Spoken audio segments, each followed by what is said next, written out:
I am going to call the meeting to order, and it does appear we have a quorum. We will do a little roll call here in a moment. But thank you all for participating today in this kind of hybrid virtual setting. I appreciate your flexibility with that. We did have a relatively successful run back in May kind of doing this, but otherwise the last council meeting we did have, official business meeting, was March 13th, the day the world shut down.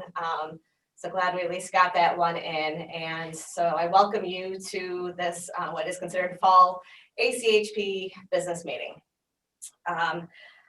It is being recorded and will be made available for public viewing, not in real time, but for those who requested it, it will be made available.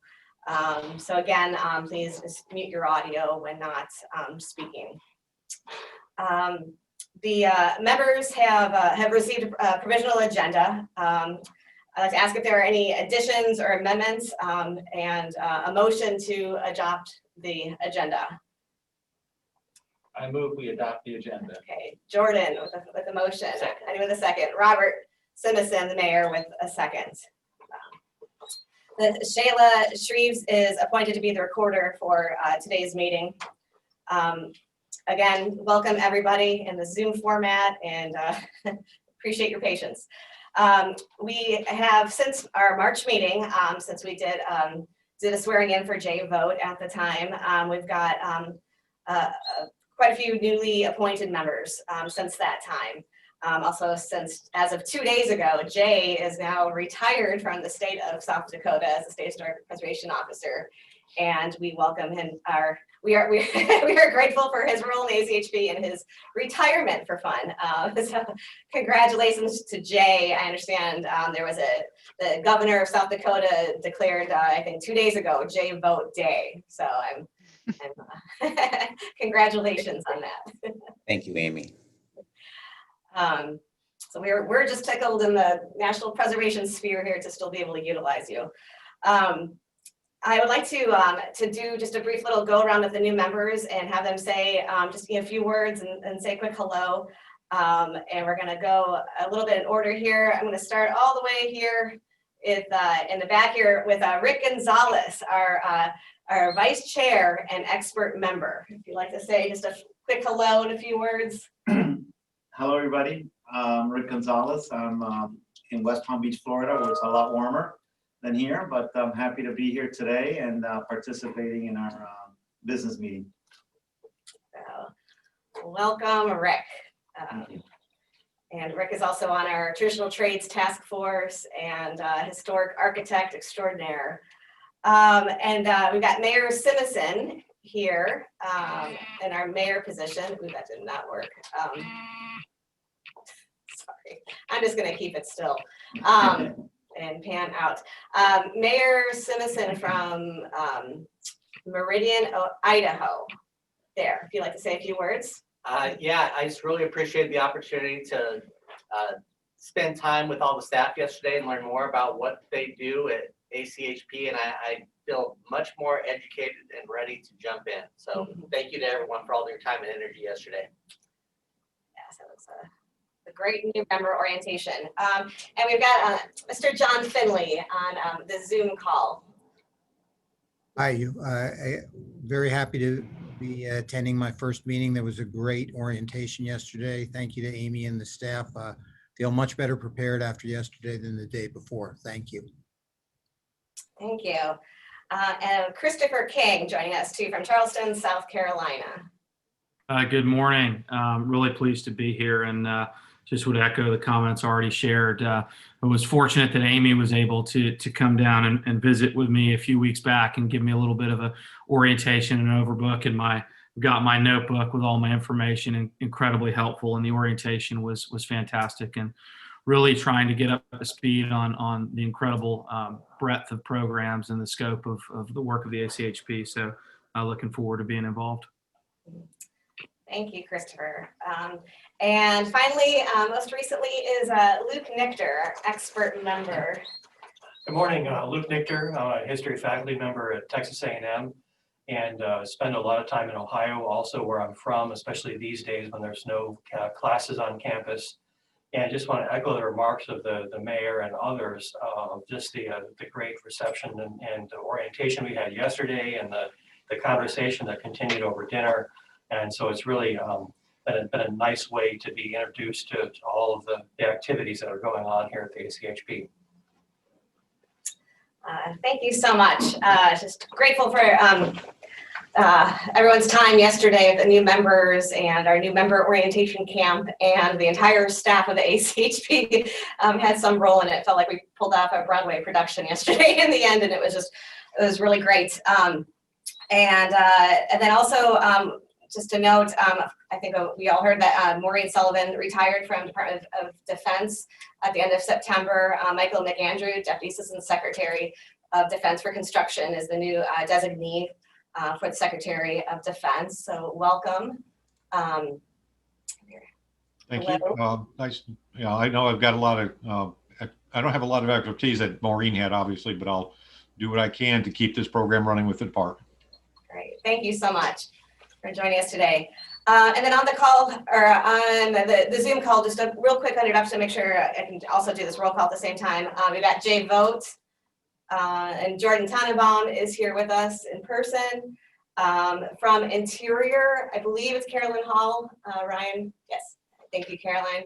Agriculture, I believe Alan, there's Alan. Okay, thank you. Amy, for the record, Mhm. Caroline Henry, please. Thank you. Yes, great. And Homeland Security, we've got, there we go. Hi, Tom, thank you. And Department of Education, we've got Casey Sachs, Dr. Casey Sachs, thank you. Veterans Affairs, I think I saw, there's Tony Costa there, thank you. For HUD, Housing and Urban Development, if there's anybody. Yep, Matt Ammon. Matt Ammon, thank you. And General Services Administration, I see Beth Savage, thank you. Architect of the Capitol, Mr. Blanton, thank you for joining us. Very welcome, thank you. We miss being there in the Russell Senate building. Yeah, I wish I could be hosting. Yes, Yes. I know you do. We sure do. And the National Trust for Historic Preservation, Paul Edmondson, Present, and Betsy Merritt is with me also. great, thank you. And National Conference State Historic Preservation Officers, got, I see Eric here. Eric, okay, great. Mark will be joining us likely a few minutes late. Okay, great.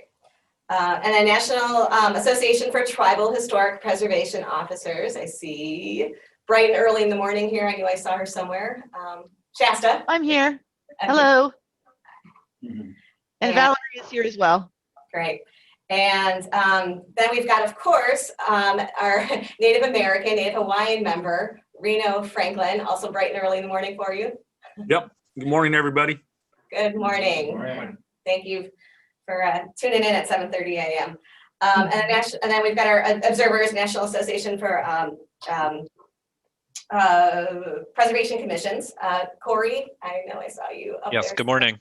Yes, good morning. ACHP Foundation, CACSLIC, and then Preserve America Youth Summit, Ann Walker. Thank you for all being here today. So I think for our new members and just for everybody on the screen, I think we pretty much have, it's great to just to be able to do this roll call for everybody's introduction purposes. The minutes for the last meeting from March were also in your meeting notes. Are there any additions or corrections to the minutes from all those months ago? Is there a motion to adopt the minutes from March? This is Reno Franklin. I'll make that motion to adopt. Thank you, Reno Franklin, for that motion. A second to adopt the minutes? Second. Second. Jordan Tannenbaum with the second. All right. All in favor of adopting the minutes and the agenda? Aye. Aye. Aye. Aye. Aye. Any opposed? Aye. Okay. So the ayes have it. The motion to adopt the minutes and as well as the agenda have been approved. Thank you. Next, the chairman's report, in interest of time, I'm just going to obviously keep this short. But you've all received the member update in your meeting notes that kind of give us up to speed since, I suppose, the end of September, when we did have our committee meetings that took place. And thanks for all the attention from everybody for the past 9 months during this interesting time. You've all been so responsive to your duties as council members. I'm just grateful for that. We've taken some unprecedented approaches for some of the things that have been thrown to us in recent months, and with your guidance and counsel and active participation, I think we did a lot of good things, and I appreciate that.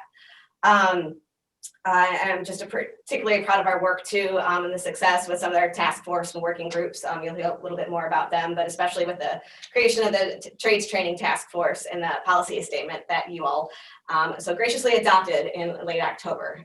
That was announced. So again, thank you for that. So number 2 on the agenda, leveraging historic buildings working group. For context, the working group's meeting for the past year. Many of you are on that working group. They are in the final stages of preparing the report. Members will now have the opportunity to offer comments on the findings and recommendations, as well as how the report should be incorporated into the ACHP Section 3 report to the president. Lots of moving parts and reports, but they're all kind of serving a variety of purposes. Again, with this leveraging group, we're just so pleased with the timeliness of this report and the very recent in October joint National Trust for Historic Preservation ACHP award that was given to the GSA Public Building Service for their Section 111 leasing program. Just so thrilled with the opportunity to be able to highlight that in this major national preservation forum and setting, and the good work that's Savage and her crew, and just to be able to highlight on that screen. I wish we could show the video. There's a video with the acceptance speech of that, and Bob Vila was the one that handed it out. But again, thank you, Paul Edmondson, and the work, the trust, and the ACHP communication staff too did to just making that possible, and to be able to highlight this just really awesome program. And so I'm now going to call on Reed to introduce this subject and to go forth with reporting on this leveraging federal historic buildings working group. Thank you, Madam Chairman, and good morning, everybody. My name is Reed Nelson. I'm the Director of the Office of Federal Agency Programs here at the ACHP. And I also just want to be clear that for us in the Office of Federal Agency Programs, every day is J-Vote Day. So I wanted to just talk to you a little bit about the origins of this effort, and then turn it over to our expert staff who have done a great job in assisting the work group in developing some findings and recommendations. As the chairman indicated, the sort of issues regarding challenges that agencies were encountering in outleasing federal historic buildings have been known to us for some time. Just about every time we receive progress reports from federal agencies pursuant to Section 3 of the Preserve America Executive Order, which we're going to talk about next, we would hear about challenges they were having in outleasing historic buildings. And so one of the things we did in our last report in 2018 was to commit ourselves to convening or really to survey federal members about those challenges and figure out what we could do about them. So I was very, very pleased to work with Chairman Giorgiani and other leadership in establishing the Leveraging Federal Historic Buildings Work Group. The chairman convened the group a little over a year ago in October of 2019. And the group was really designed to sort of look into these issues in more detail and come up with some, maybe a sort of an overview of what those challenges were, and more importantly, what we all might do to try to fix those challenges, or at least address them. I want to acknowledge the work group itself. It was a committed group of 8 members led by Chairman Giorgiani, 6 federal agencies, including the General Services Administration, NASA, the National Park Service, the Department of Agriculture, The Postal Service joined us. And last but certainly not least, the Department of Veterans Affairs. And I have to give a shout out to the Department of Veterans Affairs for really being supportive of initiating this group. So thank you to them. And we were also joined by the National Conference of SHPOs and the National Trust. And so we embarked on a series of meetings, I believe 6 meetings or so over the last year to gather information. And sort of the results of that effort are in the draft report that is in your meeting book. So today what I'd like to do is turn to staff, who I think can walk us pretty quickly through sort of a PowerPoint that will guide us in looking at principally what those recommendations and findings are. And what I'm hoping we can do is to end after the presentation, end with hearing from you all on your views on the report, what we can do to strengthen it, and going forward from there. So I am now going to turn to Angela McCardle, who has been one of our key staff support on this, and ask her to come forward and I guess launch the PowerPoint. Angela? Good morning, everyone. So I'm going to go ahead and say hi here, and then I'm going to cut my video feed to conserve some bandwidth while we go with the PowerPoint. So bear with me just a moment.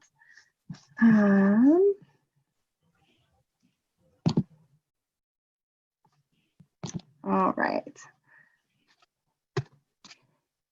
So to start with, let's look at the findings of the group. So the working group was able to explore different aspects of federal outleasing, soliciting information from both the federal agency outleasing programs as well as developers and lessees to get a full, well-rounded look at this. And the working group found that federal historic outleasing promotes the productive use of historic federal buildings and is often able to transfer capital improvement and maintenance costs to others, which allows federal agencies to bank that for future use down the line. We've also found that the historic leasing programs are relatively small, and that impediments to increased outleasing include conflicting policies and or priorities, both internal and external to federal agencies, sometimes a lack of awareness, a lack of formalized interagency partnerships that allow the sharing of expertise, as well as a lack of access to market savvy professional expertise and an easy way to get that. So there's also the administrative burden associated with setting up individual federal agency specific leasing programs. Additionally, there's no standardized process we found for weighing key variables for leasing viability. And then the characteristics of successful programs that we did look at include targeted legal authorities that allow for outleasing, stewardship-focused outleasing staff partnered with in-house qualified preservation personnel, and then portfolio and market awareness. The working group also found that prospective lessees are not functioning in a competitive environment because there isn't access and they're to a centralized database for opportunities and associated subsidies, and one doesn't exist as well. And so there's not always a clear path for financing and for looking, identifying some of these opportunities. The lessees and financial partners we spoke with during our meetings let us know that there's another impediment to this is that outleasing often requires assumption of long-term responsibility for federal property, the capacity to pursue historic tax credits or other federal incentives, and substantial cash on hand, which can be an impediment. And then so in all of these discussions, we came up with some recommendations after a year of these discussions. And based on these, we proposed 3 overarching recommendations.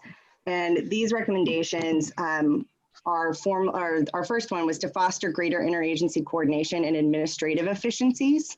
Our second one was to expand marketing and education.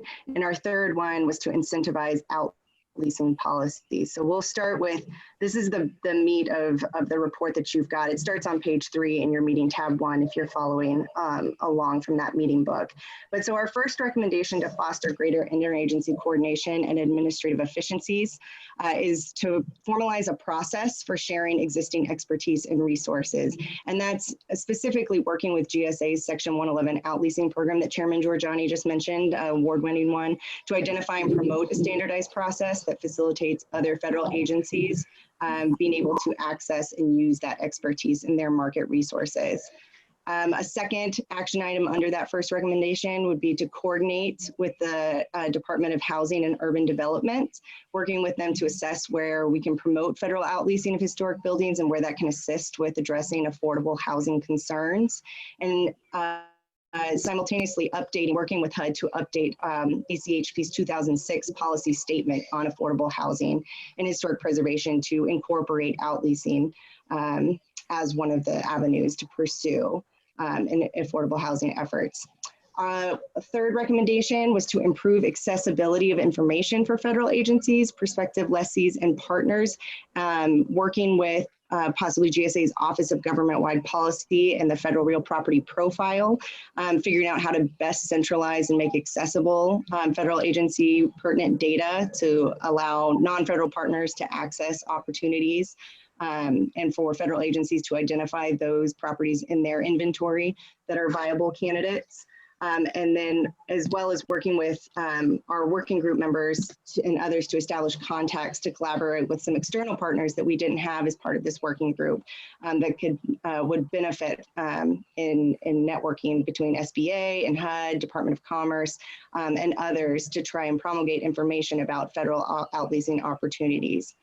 Our fourth action item under that first recommendation was to promote the combined use of tax credits, working with NTCIC and other federal agencies to coordinate the Federal Historic Preservation Tax Incentives Program, along with low-income housing tax credit program, opportunity zones, new market tax credits, et cetera, and promoting that combined use of tax credits to make a leasing project more viable.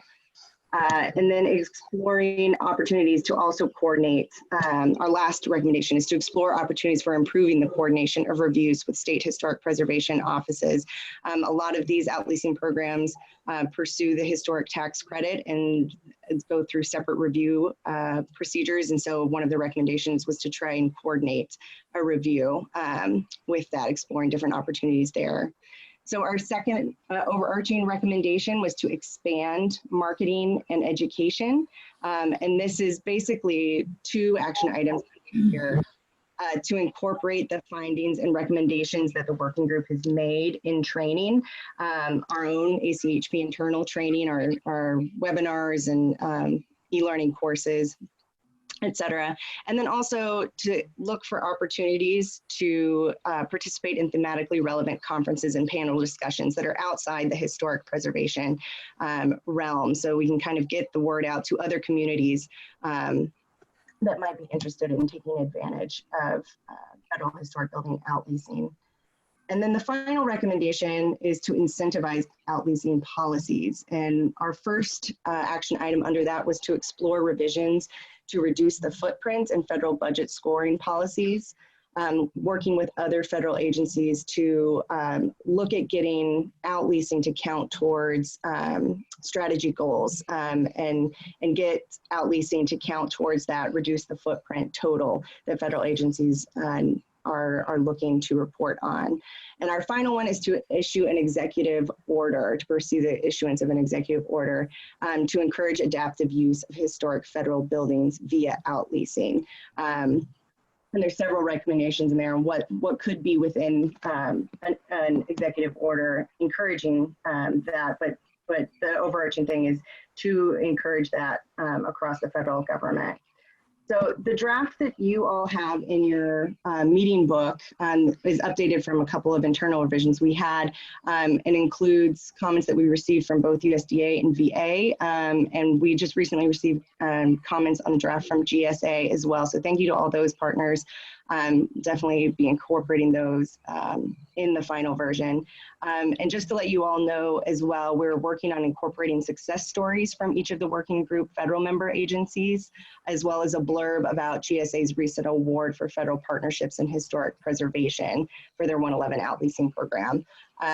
And we're looking forward to getting your comments on the report during the meeting today, and we'll also be accepting comments until the 17th, next Thursday, if after this meeting you also have some others. So just wanted to point out that some of the revisions that were in this are several clarifications to that entire building outleases as well as portions count, that lack of access to a centralized database isn't always a problem. It's one that doesn't exist. And then most importantly, adding a paragraph about OMB Memorandum M2010, which was released in March 2020, and it broadened the scope of Reduce the Footprint and it's referred to as the National Strategy for the Efficient Use of Real Property. VA brought this interim addendum to our attention, so we've now included reference to it and revised our recommendation to pursue changes to the Reduce the Footprint policy to allow leasing to count towards RTF totals, to align both with the timeline and the direction of that March memo. So that kind of is the gist of what the findings and recommendations, the meat of that report is. And so I'll turn it back to Reed to hand it over to you all for comments.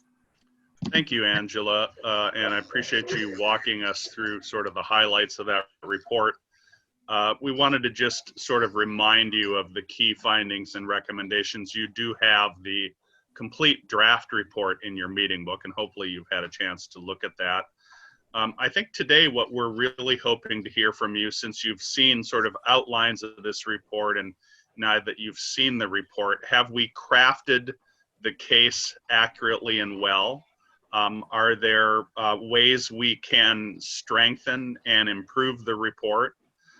Are there places where we need further clarification? And what can we do collaboratively to work together as a council to implement the report? And I'll just acknowledge that while I think the ACHP can be a great catalyst and convener on issues like this, we obviously are not a leasing agency. We're not a property or owning or managing agency. But we certainly, have members with tremendous expertise and experience in those areas. And so I think really the important thing is, how can we work collaboratively and effectively together to pursue these changes? So I guess I would open it now to the extent possible to any questions or comments that you have on the report and its findings and recommendations. And I will, myself and Angela and Kirsten will try to keep an eye on both screens of the Zoom screen here. Yeah, hey Reed, this is Tom Chalecki from DHS, and a great brief, appreciated. I think and I forget what slide it's on when you talked about tax credits. Did you consider the recent amendment to Executive Order 12072, which is Fed Space Management? Did you consider the amendment which covers opportunity zones? Because what we're finding is a number of historic properties are located in these opportunity zones, and the focus of the opportunity zone legislation is to provide tax credits. So I think if you could somehow consider that, wrap that in there, I think that's an opportunity to leverage that recent legislation. Over. Thank you, Tom. That's an interesting point.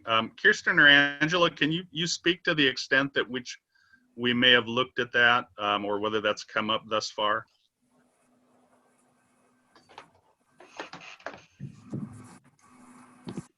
You there, Kirsten, Angela?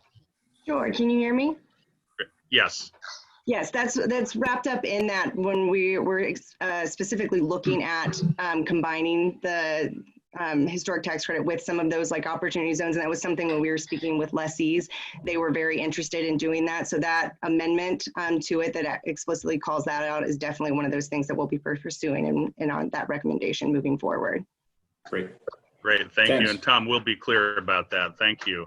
And this is Kirsten Koulis. Also, hi. Thank you for that suggestion. We did discuss that during one of our meetings, and folks from the National Trust, I think, were saying that the opportunity zones, the investors were more focused on sort of like a quicker financial turnaround than some of the long-term leases. You know, those are, of course, are for a longer financial turnaround. And so we didn't talk about it that much in the report, but we can look into it further. If the National Trust folks have any input here, that would be great to hear. Thank you. And I've sort of lost, with the PowerPoint backup, I've sort of lost sight of most of the panel. So I think just speak up if you have any further comments. Mayor Simmons in here would like to say. Yeah, Mr. Mayor. And I don't know if this is covered in what the GSA program currently does or not, but when it talks about partners, it doesn't really make any reference to state or local government partners. And if it's not part of the conversation or program, I'd encourage at least to be looked at. If it is already, then great. But you know, one of the things that we find in local government is the capital costs to build new buildings can be prohibitive, but to come in at smaller amounts over time through leasing or improvements to existing properties can really help solve issues. And I know I can only speak for our state, where I see a lot of movement within the state looking for new buildings in a growing area and trying to make those accommodations. So just so long as someone somewhere is looking at state and local as partners and not just the private sector, I think that that's an opportunity. That's a great point. Beth, I see you sort of nodding. Do you want to speak to that? Well, I'll just say that the success story that we do look at local and state government partners regularly through our outleasing program, not just the private sector, as well as nonprofits. And the success story that you will find in the report when it's completed is 312 North Spring Street in downtown Los Angeles, which is a historic courthouse. And we are reusing through an outlease to the state courts and the local courts a perfect fit for the reuse of 16 historic courtrooms. So in GSA's program, we do that. I think that it's a really important point, and I appreciate you bringing it up. Another thing that I wanted to just mention, since I have the square at the moment, is that I do think it's really important in this report to accurately reflect what the input was and the conclusions are drawn from. You know, we heard from 2 lessees, and the 2 lessees we heard from are very important case studies, yet there are some generalizations of language that appear in the report that do not apply at all to GSA's program, or not at all. I mean, I would say to like less to 1% of what we do. For example, talking about you know, taking over capital improvement and maintenance costs by a lessee. That is very rare in our program. That's really only done on a full building, which then hits the scoring issues that I do think are at the crux of challenge for outleasing, along with how the reduce the footprint could be ameliorated. It also seems to me that the report, it touches on small business opportunities, and we really need to play that up, especially now in pandemic recovery and economic stimulus that we will see coming forward. Ironically or coincidentally, our panel for outleasing award for this year is meeting as we speak. So I'll leave this meeting and go to those deliberations. But I think small business opportunity and economic stimulus are things that should be highlighted perhaps even more than they currently are in the draft. And my last point on it, which I already conveyed in written comments, I really think that the language where there's a phrase about banking federal buildings is really counterproductive politically to talking about reduce the footprint goals. So I think that we really should scrub the language about banking federal buildings. I know that it's an interesting catchphrase and that it may actually apply in some instance, but politically, I don't think it's the right verbiage for now. Thanks. Thank you, Beth. That's the sort of sage advice that we depend on you all and other agencies as well work closely with those who frame and implement requirements like that. And so us understanding through you, what's productive to say and what's not is really helpful. Thank you. I would also be interested, to be honest with you, I hadn't thought a lot about the sort of looking at this report through the lens of economic recovery following the pandemic. I would certainly be open to any other comments or ideas from the members on how we can underscore aspects of the report that may speak to or support economic recovery, or if there are any parts that we're missing and need to add, or any other comments. Jordan here. I have a couple of thoughts. First, I wondered, as I read through this, it seemed to me that this might be that developing some language that could go in a guidance on agreement documents, the GAD, might be helpful to encourage folks to put that into agreement documents, particularly some of the programs that HUD has and others like that. I think that would be might be useful.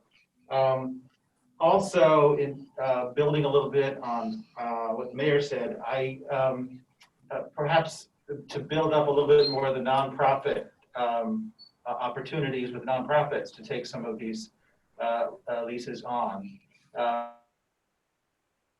I'm thinking of a situation that involved a museum where if we had been approached, I think we're more aware of a building, an agriculture building, only about a block or two away, there might have been more interest in it. We are always looking for space, and that would have been something that we would have been quite interested in. And then a question about there on page 8, there's a section that talks about working with SHPOs. There's a suggestion that alternative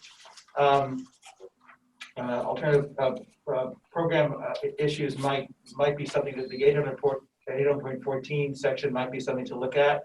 And I wondered what part of the alternative program areas you might be looking at. Would it be comments? Would it be programmatic? How would that play out?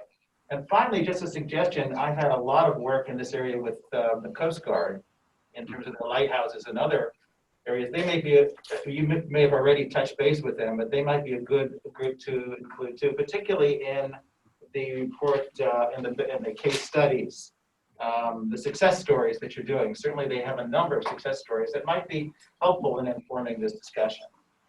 So those are my comments. Thank you, Jordan. Yep. Thank you. Wow, a great list. Excellent list. I appreciate that. And I particularly, let me just say the point about creating some model stipulations for our guidance on agreement documents. That's an excellent point. If I could, yes. Yes, Mr. Finley, go ahead. I didn't want to interrupt you. No, you go ahead. Yeah. Okay. So one of the factors that I found interesting that you hit, but not, I would say, hard, was what I would call the nitty-gritty of leasing and appraisals and sort of like the actual getting it done. I mean, most of the recommended actions focus on coordination and information, tax credits, but you do have one sentence which was a great sentence, which is that maybe there should be a center of excellence that can help address agency outleasing and port, which I think you were getting at. Look, there's a lot of, as I said, nitty gritty, like this blocking and tackling, leasing expertise, getting the appraisals, which is to me something that creates inertia, because it's like, who knows and who do you talk to? And it's like a side light. It's not the main focus of the agency.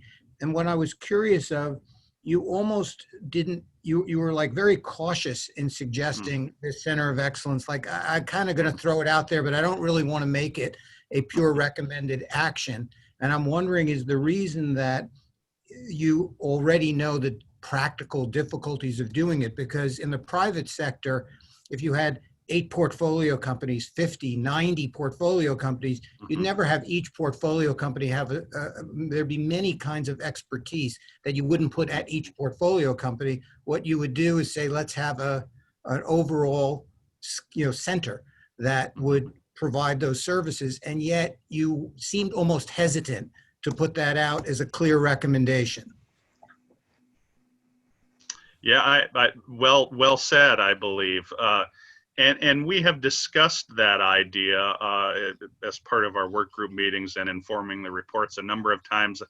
I would also acknowledge that I think the idea of establishing a center of excellence and sort of a central place where that expertise could be made available more broadly, was partly behind the notion of pursuing the issuance of an executive order, which could, among other things, create that center of excellence. But as you might imagine, I think we would want to make sure that we had the full support and equal participation, perhaps of other federal members, to pursue such a path, knowing that the biggest lift would be more on them than on anyone else. And so I don't know if any of the other federal members That's what I that think were part it'd of be the great work to group want to get speak to that. I'd say too, great to get specific comments from those who would actually be doing that. And secondly, my guess is that if you had this center of excellence that could do all this blocking and tackling, it would pay for itself, because it would fuel so much more leasing that it would be able to cover itself. Yeah. Agreed. Beth, yeah. Beth, you're on mute. Yeah, I know. Sorry. And I don't want to overplay this, but a center for this type of expertise already exists within GSA. We have a program that's the Real Property Utilization and Disposal Program. And I know that most of the time folks focus on the last word of the name of that office, disposal, but that office does far more. And it provides this type of real estate services, and it is self-supporting.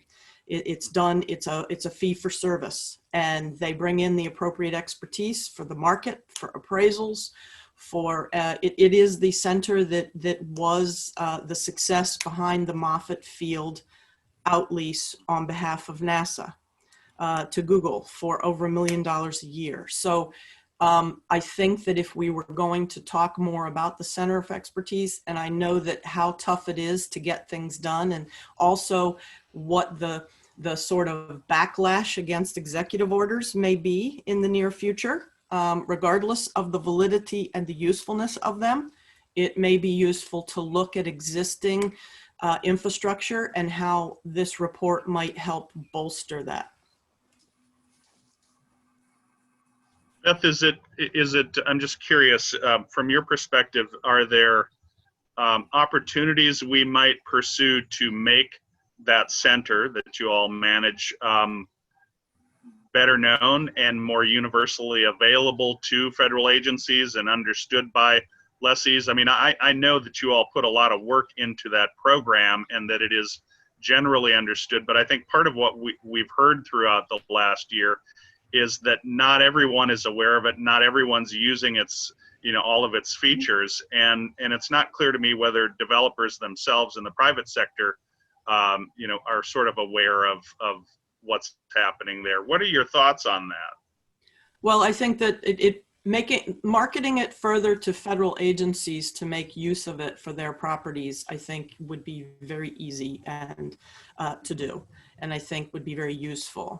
The issue of a private developer doing it, I mean, it would be a two-way communication. Also, our outleasing program, I understand that it's not a completely centralized federal database of available federal space, and so that may fuel the recommendation for the FRPP, which we know has been a very hard nut to crack for many years as far as the data and how it's controlled through the FRPP.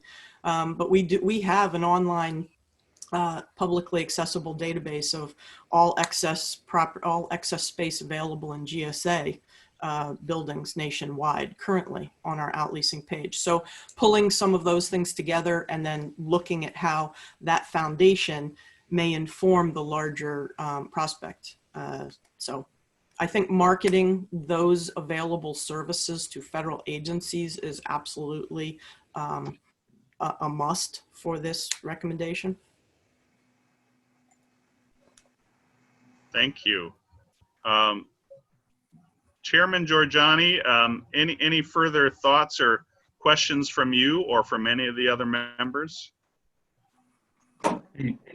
Reed, Alan Raleigh with USDA. Yeah. I would Alan, go ahead. I would second many of Beth's comments and would leverage existing structures with marketing, et cetera, inside the federal government.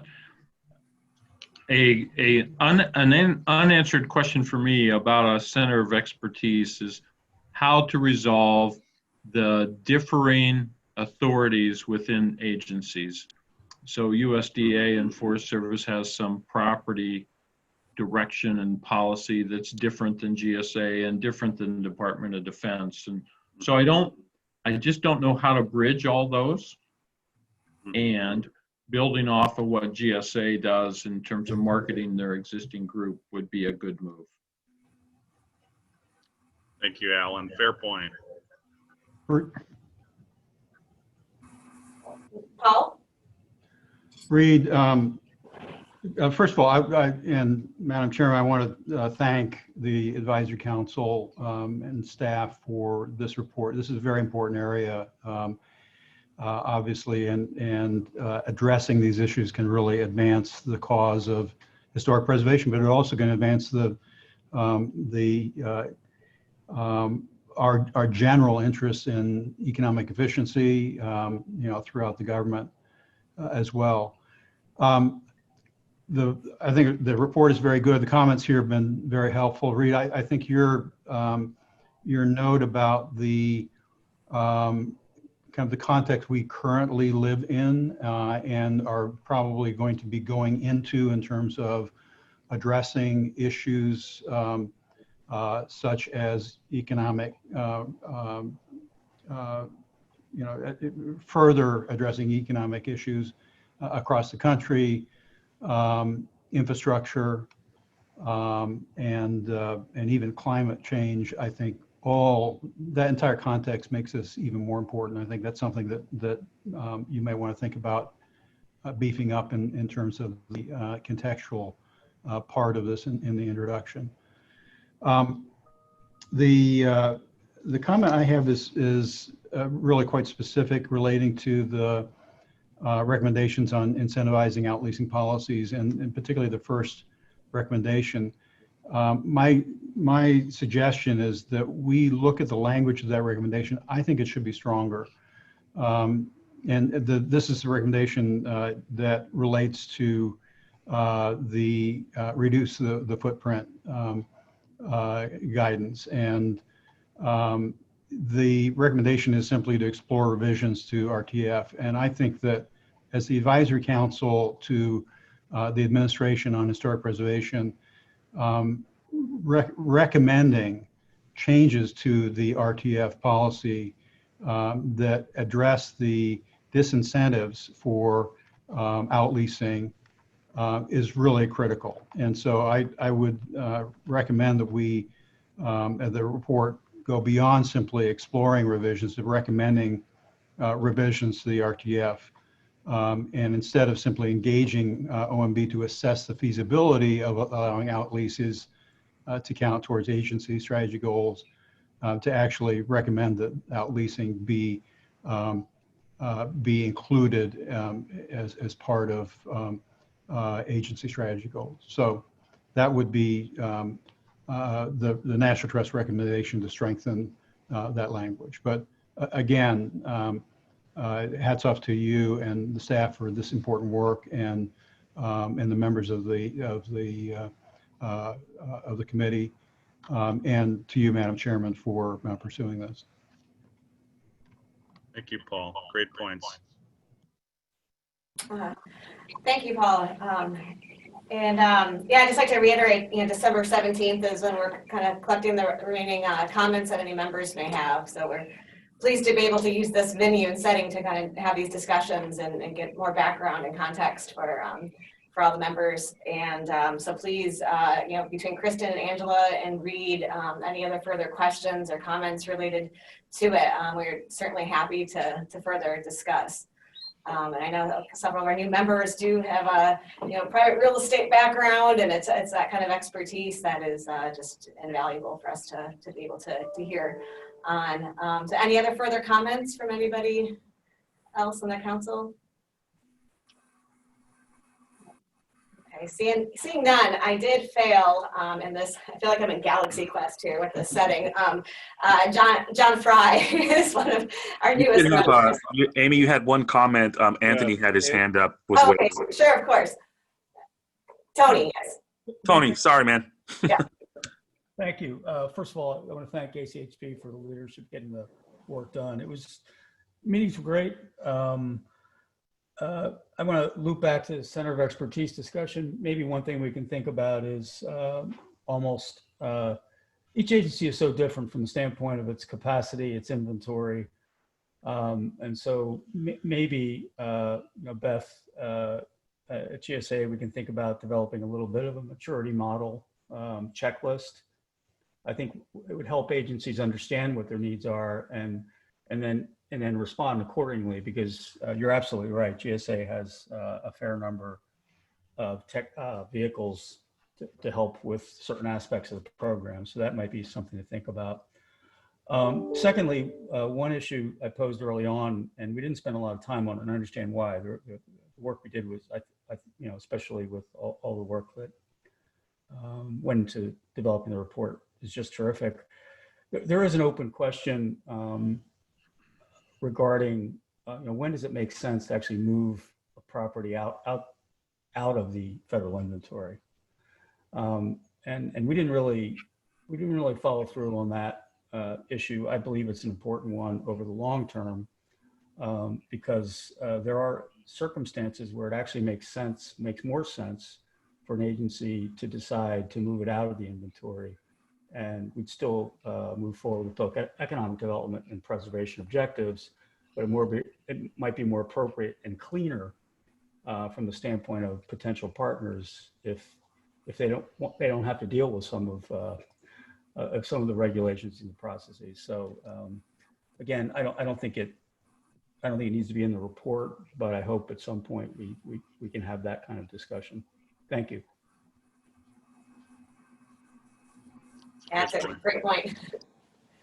Yeah, thank you.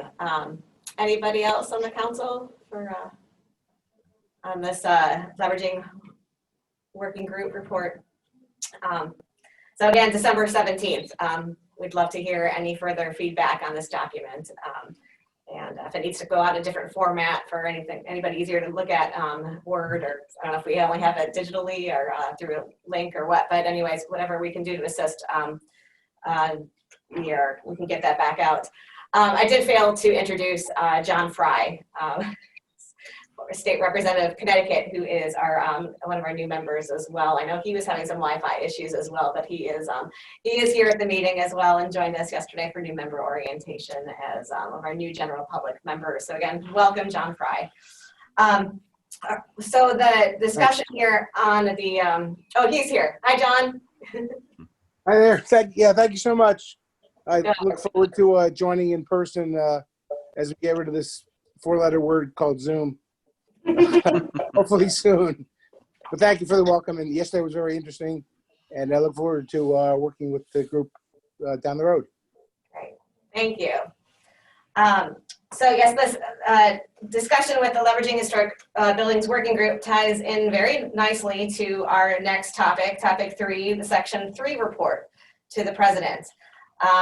For a little bit of context, Preserve America Executive Order, EO 13287 from back in the day of in 2003, during my time at the Department of the Interior, directs the ACHP to submit a report to the President every 3 years on federal agency stewardship of their historic buildings. So overall, it's kind of a broad category of for report, and every 3 years, the ACHP issues this report and focuses on a couple of different issues, and also follows up on information from previous reports. But we did see this constant theme in the past 4 or 5 reports on this notion of leveraging federal buildings. And so that's how this working group was created, kind of from the Section 3 reporting requirements. And so it was perfect to fit in the work of this working group and fold it into what we'll be producing as the Section 3 report. So every third year, February 15th, now of 2021, is when the next report is due. So it is another opportunity to get this information in front of the administration. Members have been provided with a draft of this outline report and with proposed findings and recommendations. So part of it touches on the federal working group, and part of it is also just on general federal inventory, I believe, and reporting from the variety of other agencies that submitted their reports were due September 30th. So now members have an opportunity to provide comments on the outline and the findings of the recommendation.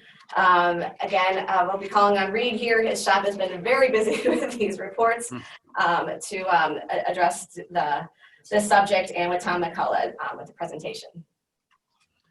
Thank you, Madam Chairman. Yeah, we've been wearing out keyboards in our office. So we've been doing a lot of report writing in the last couple of months. So thank you for that. Yeah, as the chairman indicated, this is an important opportunity for us to advise the president and the administration on the state of the federal government's stewardship of historic properties that it owns and controls. It's a really important opportunity we take very seriously. And I also want to acknowledge that we're able to provide, I think, a very meaningful report, because we get really good progress reports from federal agencies every 3 years as well that tell us how they're doing, and more specifically, sort of what progress they've made in identifying, using, and protecting historic properties under their control and ownership.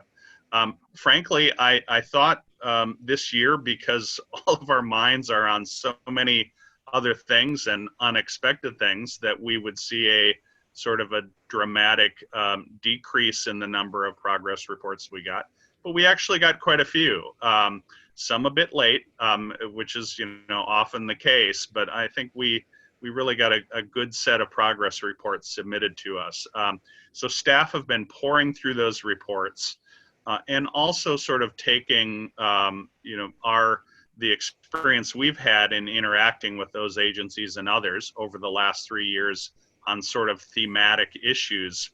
And we're working to integrate both the good news that we're hearing from agencies in their progress reports to us, and also sort of add in, as the chairman indicated, some topical issues that we think that warrant further consideration. We just spent the better part of an hour on one of those, and there are a couple other topics in the report that we're planning to cover as well. So without further ado, let me go ahead and turn the square over to Tom McCullough, who has overseen, I think, the last maybe couple of these as our assistant director for the Federal Property Management section.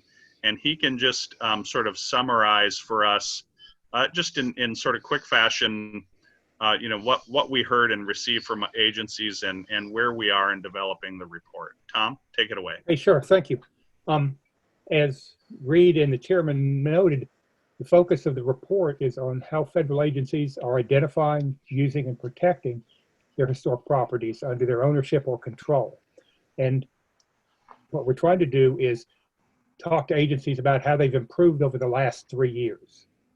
Not their programs in general, but what innovations, what steps they've taken in the last 3 years to identify, use, and protect. The reports are web-based, starting with the 2018 report. From the very beginning, we decided to put it on the web, so it would have active links to various reports, various papers that are referenced in the report. That cuts down on the trees that have to die to make the report and a paper copy. We've asked for y'all's comments today on the draft outline and the draft findings and recommendations. And I'd like to recap the findings for you real quickly. The first is leasing historic federal buildings to non-federal partners promotes their productive use. And this was kind of a recommendation in the 2018 report. And as you've just seen, it resulted in the work of the Leveraging Federal Historic Buildings Work Group. The second finding is that agencies are advancing in how they use digital tools to better inform real property management. And this was also a 2018 finding and resulted in the Digital Information Task Force. The third is the partnerships can leverage limited federal resources and provide important benefits to federal agencies in their identification, protection, and use. And that was one of the big findings in the 2018 report as well. It was surprising that the number of agencies who had volunteers, who had docents, who had all kinds of private individuals, groups, organizations, helping them to manage and protect their historic properties. It really exposed how some agencies couldn't get by without their volunteers. The fourth finding is that Section 106 program alternatives tailor 106 to increase agency efficiencies. This is a finding that also grew out of our 2018 report. And we've seen, as Reed mentioned to some of the folks yesterday, we've seen a great increase in agencies wanting some kind of program alternative to help them better manage their properties. The fifth finding is that agencies should ensure timely involvement and active collaboration with Native Americans, Native Hawaiians, Native Alaskans. And this is basically a perpetual finding. Sometimes the recommendations to implement the finding change, but we still think agencies are doing a good job at outreach, but there are certain places where they could do a better or more proactive outreach to Native Americans and Native Hawaiians. And the sixth finding is that as more properties of scientific and technological importance continue to be put on the National Register or found eligible for the register, how can agencies like NASA, Department of Energy, how can they accommodate the historic significance of these properties when they need to continue to change and they need to evolve? And a perfect example of this is if you've been watching the SpaceX rockets go off from Pad 39A at Kennedy Space Center, that's where the Apollo rockets left. That's where the space shuttles left. And if you look at the gantry and the launch control equipment, it's been radically changed. Yet it's still a historic property because it continued to be in use now by SpaceX. So as of 12/7, beginning of this week, 21 agencies have submitted their Section 3 reports. Last year we had 23, and we've been talking with one tiny little agency, the International Boundary and Water Commission, and they're going to be sending their report in. They're going to get it done. They have one National Historic Landmark in Texas that is managed by the Park Service. So as Reed mentioned, we thought the pandemic may gum things up, but it really has. Agencies have turned in very good reports. So we'd like your comments on those recommendations and on the draft outline for the Section 3 report. The first chapter was going to be the introduction. Then we're going to talk about Chapter 2, digital information, and how more agencies are going digital. We're going to talk about managing historic property inventories in Chapter 3. Chapter 4, we're going to talk leveraging. How can agencies use and protect their buildings through leveraging, through outleasing to private entities? And then the final is Chapter 5 is going to be the findings and recommendations, which you have the draft of, and we'd like your comments on. But each of those, in each of the chapters, we'll be talking about how federal agencies identify, use, and protect their historic properties, which is the language straight from the executive order. So I would like to turn it back over to Reed then and kind of get your all's comments and thinking on what we presented to you. Thank you, Tom. I'll add just a few words about that and then open it up to conversation. So those of you who have been through a number of these cycles know that our reporting has evolved a bit, and I wanted to just highlight two things about the way we're framing this report. One is we're continually finding ways to shorten and condense, provide less context and verbiage and sort of, more punch. So you'll see sort of an evolving effort here to do that. The other thing we're doing in respect to Maureen Sullivan, who made this point every single cycle, is that we're working in Chapter 1 to better summarize what we've accomplished as part of this broad initiative over the years. And she's right. And so we've found a way now to sort of encapsulate that in the report. So we'll include that as well. One last note, and then I'll turn it over to you all. Those of you who are new to this process, our probably recognizing already that the production of this report is happening under a really tight timeline. We can start thinking about the report and drafting certain parts of it prior to September 30, but the agency progress reports don't really come to us until the end of September and the beginning of October. That's when we really start writing. The report itself is in accord with the executive order, then due to the president and administration February 15th. So we've got a tight time schedule, and unfortunately, to some extent, a lot of it falls over a holiday season where people are out and busy.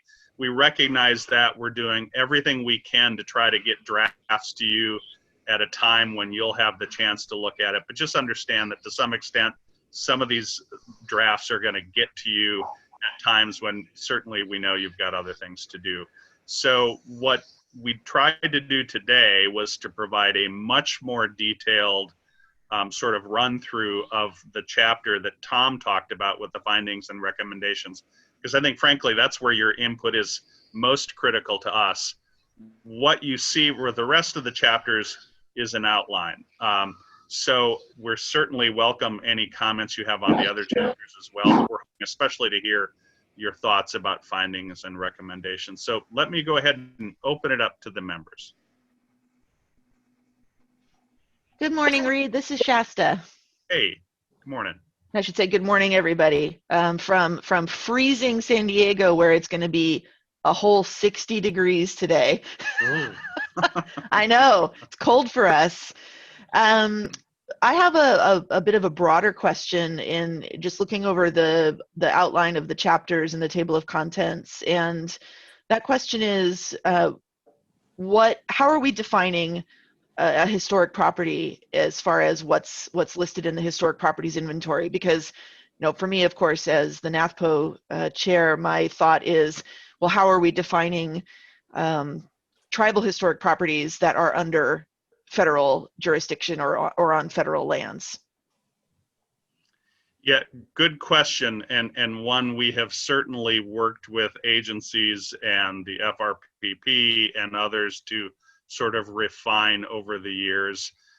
Just a few quick statements, and then I'll turn to Tom or anyone else that wants to add more specifics. As you acknowledge, this really requires agencies to talk about about properties that are under their ownership or control. Now, agencies account for and label and document and put into their databases information in different ways about those properties. Some agencies have one set of categories, other agencies have another set of categories. One of the things we were really pleased to do in the last couple cycles is work with, 2 cycles ago, was work with the Federal Real Property Profile to sort of make more, to urge agencies to be more consistent in the terminology they use and be, more complete in the way they document these properties. I'm guessing that not all agencies have necessarily in those databases layers that talk about whether they're significant to tribes. So that's probably an area of, an opportunity for improvement. It could very well be that agencies on the Zoom today that fill this out could speak to that more specifically than we can. The other question that I would just say that has come up, Shasta, is whether archaeological sites and other types of properties that we consider, as a historic property are accounted for. And we hear sort of variable analogies from agencies about those types of properties. Some agencies attempt to quantify what they know about, as they categorize them, archaeological sites, and others do not. Tom, do you want to add anything more specific to that? Sure. I mean, I think land managing agencies like TVA, like BLM, have in their inventories all kinds of properties. So as Reed mentioned, some of them have been found eligible or listed on the register.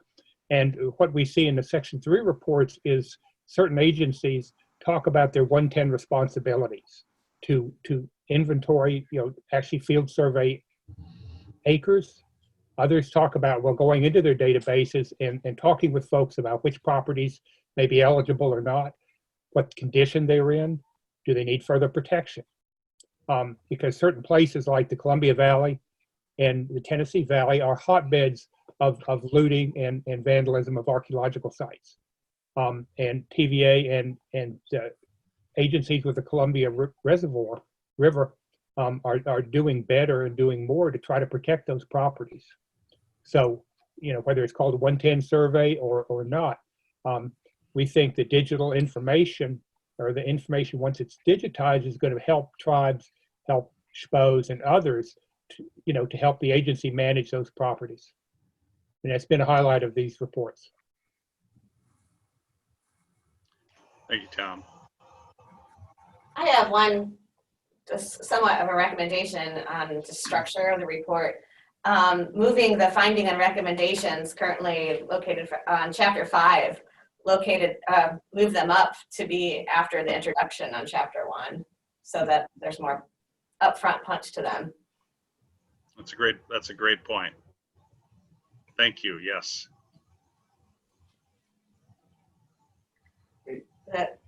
Tom. Yeah, hey, Reed, and I don't know if this is the right place to bring this up, but, you know, in DHS, we're working hard on the identification and certainly on the use of our historic properties, but I want to talk specifically about the protection of them in terms of, is there, and I plead ignorance if this is already being discussed, but we're interested in the effect of climate change is having on our historic properties. And from DHS, you know, as you know, based upon the geography and other environmental factors, we have a number of historic properties that are in vulnerable locations. And so I'd be interested in knowing, does this report want to address that?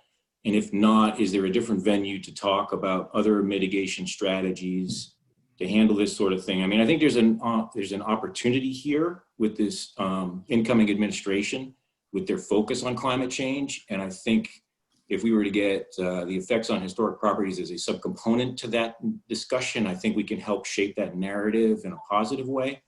And I certainly want to Roger up to help do that in any way possible. But, you know, it's something that we're struggling with in terms of the vulnerability of our historic properties. And I don't think I have an adequate set of mitigation strategies to address it. So I'd be interested in having a conversation. It could be offline. It may not be in this report. It may be a different topic, but I would like to make it an agenda item in any case with this group. Over. Thank you, Tom. Excellent point. And certainly a topic that we touch on in a lot of areas of our work. You know, my thinking is that climate change and the effects to federally owned historic properties resulting from climate change could probably be addressed in sort of how we discuss how agencies are protecting historic properties. But I'm also going to guess, and Tom, maybe you can remind me, we probably don't have or didn't have in our guidance to agencies recommendations that they necessarily touch on and address climate change. Do you recall our guidance having anything about that? Okay, so I mean, the honest truth is we probably didn't get even or a great deal of information about that. But I think that's certainly something we could fold into our next cycle to try to gather that information and better understand it. I would just open the floor to anybody else that might want to talk about, whether it's Drew Null, one of my other fellow office directors, or anybody else that wants to talk about other venues or avenues for the ACHP weighing in on climate change. John, you're leading. I have the 2015 and 2018 reports here, just paging through to see if they had been touched before, if they were part of previous guidance. I see one on the 2015 report on page 44 is one little section on it, but right at this point, without having had the guidance and having the question asked, I mean, obviously that's information that would have been part of protecting properties in some way, if that was offered to us. But I mean, it's a great point. Excellent point. Reed, I think that you know, to put it into the current report is you're not going to be able to do anything more than really scratch the surface on it. And when you consider the challenges the Department of Defense is having, the National Park Service, and so on. I think Tom's suggestion of it being an agenda item is an excellent idea. And again, it's the opportunity, given the emphasis that's likely to be placed on the subject in the coming administration. It seems to me that it's a great chance for the ACHP to get out ahead on it. I would agree. Agreed.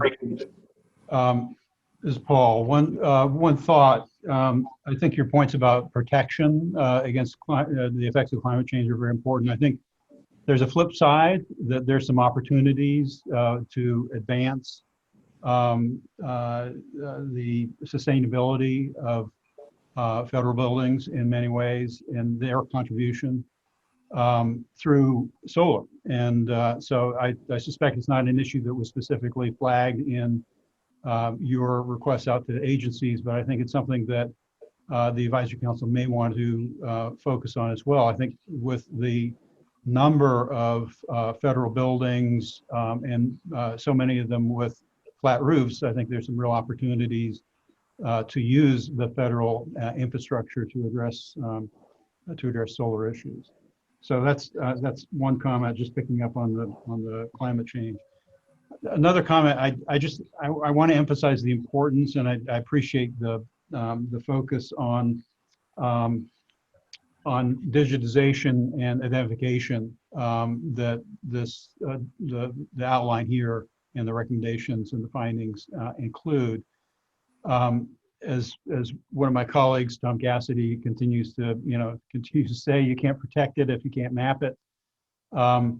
But there's a real challenge with the resources available to state historic preservation offices, tribal historic preservation offices, in terms of identification and addressing the digital gap, I think, for identification. So I think that's really important. I think that the one aspect of that, again, going to this resource issue, is funding.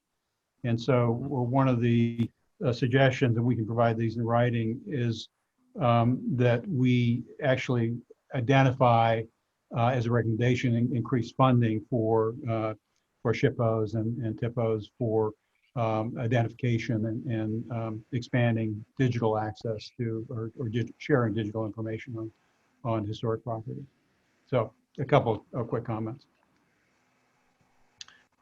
Thank you, Paul. And just a note as well, those members that have been with us for the last couple of years know that we convened a digital information task force and have a work plan that we're implementing now that was developed by the task force and sort of anointed by the council itself. And we will certainly keep those points in mind, Paul, as we implement that work as well. Thank you. Any other comments on the outline, the report? Hey, Reed, this is Reno. Yeah. I really just want to, I want to second that comment about preparing for climate change. Here in the Bay Area, we've got this rise that's happening in our waters, and a lot of us are being forced to look at infrastructure that is, located along the shorelines and just ways of keeping it above water. And it's just, while there are groups that are doing that, and tribal and city and state county governments that are preparing for it, there's also some that aren't, and we all know that we'll have to bail them out at some point. And so I think it's forward looking, regardless of how you feel about climate change, climate change kind of doesn't care. It's going to happen anyway, and we're seeing that, and we have been seeing that for quite some time. So I like getting ahead of that. I saw this one recommendation that you had in here about the Great American Outdoors Act and federal agencies receiving funding should allot a small portion of that funding for traditional trades to address immediate needs for traditional trades. I want to compliment that. I love that kind of forward thinking, and especially with our buildings. I want to suggest, that we take this opportunity to facilitate tribal uses as well. And there's some great examples that exist out there where you have, federal properties that contain gathering areas, that have archaeological sites, that have prayer places that are included. And some federal agencies do a great job of facilitating processes for tribes to continue use. And I applaud them for that. I think there could be some consistency there. And I think that we should do something similar and recommend also that agencies consider ways to facilitate tribal uses of those properties. And I think this is the right place to put that. And I think it should be something that we continue to promote. A historic property without a tribe, that especially a tribal historic property, or I hate to say prehistoric, but it's the term. It's meaningless if we don't continue to shed light and gain information and gain knowledge from the tribe on its use, and to continue to facilitate the use. We like to call it out here. We call it a cultural chain of custody. And what it refers to is, like my own tribe never having been removed from our area, and like the tribes in Oklahoma and so many others, we've never lost that, chain of custody that we carry on in our ceremonies that we do for our coastal sites, whether they're in state parks or private hands, we still go out. And I think all tribes should be afforded some version of that luxury. So I would just suggest that, Reed, and thank you guys for the work on this report. I think it's a great job. Thank you, Reno. Those are excellent improvements to make. I appreciate that. Thank you. Reed, Yes. this is Jay. Yeah. I just have a kind of a generic comment that maybe we need to, in maybe the chairman's message, or then reemphasize somehow or other in chapter 1, add some discussion briefly on the value of a federal historic preservation ethic.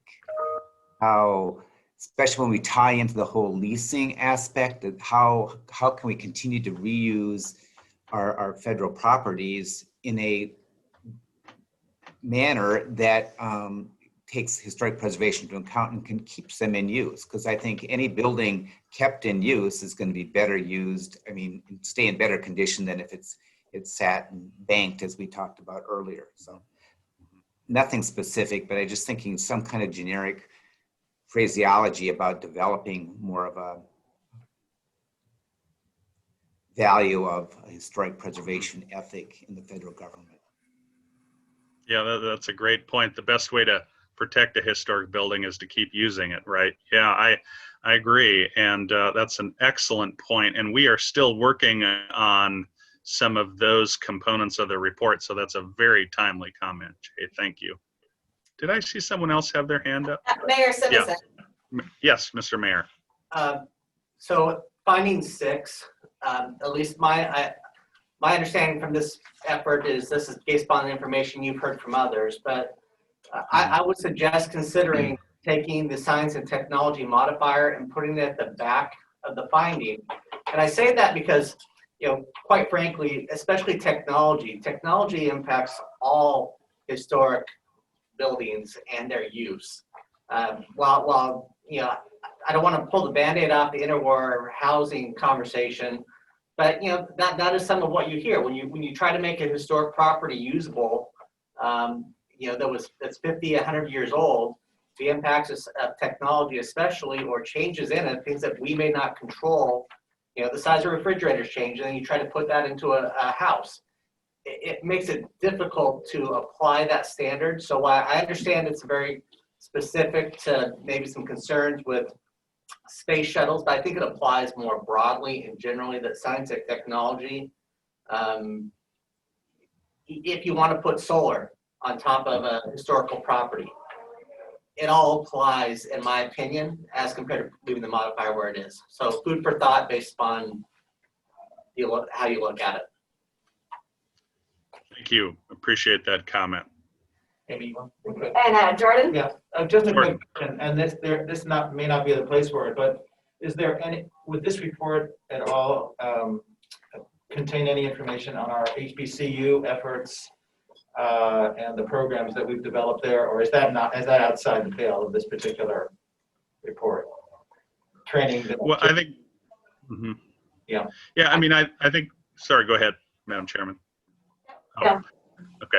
I think we've looked at that as sort of separate and outside of this. You know, I'm willing to consider ways that it could be woven in. I'm not quite sure, you know, the best way to do it, but if you have, Jordan, maybe offline, if you've got some ideas on where it could be woven in, certainly share it with me. I don't know that we had considered putting it in, but I'm open to the idea. It's just a question. Yeah. We'll talk, yeah. Okay.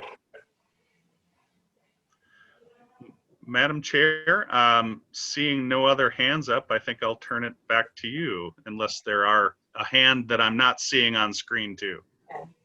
Thank you, Reed. I mean, I know when I visited Christopher King down in Charleston, South Carolina, he was in the middle of working with the Army Corps on their various proposals for the seawall and the historic core. And so, I mean, obviously this, and that's, I mean, there are federal assets down there, but also it just affects real communities too. And the focus of this report are federal properties, correct, within the holding. And so, so I mean, you know, whether or not this report would be the venue of touching on that, you know, I could see could be worth seeing a partnership with EPA or Department of Energy or somebody else that may be looking at that component and how buildings can be used. And like we did with Opportunity Zone report and this potential HUD report, how we sort of inserted ourselves in those, in the creation of those to get our you know, historic preservation and the benefits of it intertwined in there wherever and however we could. So I think it's going to be worth looking for opportunities like that in the next, you know, year or 2, 3 on where we can weave this type of message and to efforts that will be underway. Anybody else on this topic at all of the Section 3 report? So again, it's going to be a quick turnaround. The process is moving very quickly in preparation for this February 15th deadline. So stay tuned as a final draft will be coming around. Next topic, topic 4, the program comment review panel. So we've got a few minutes for this at the moment, but really the biggest thing I was really happy to achieve yesterday was our new membership orientation camp, discussing all the program alternatives and Section 106 overall. So I'm very pleased that we've got an exceptional background related to that in preparation for this upcoming effort. Program comments are an important program alternative to adapt and streamline Section 106 review process for federal agencies. They are one of 5 program alternatives and is the one that requires membership action and vote.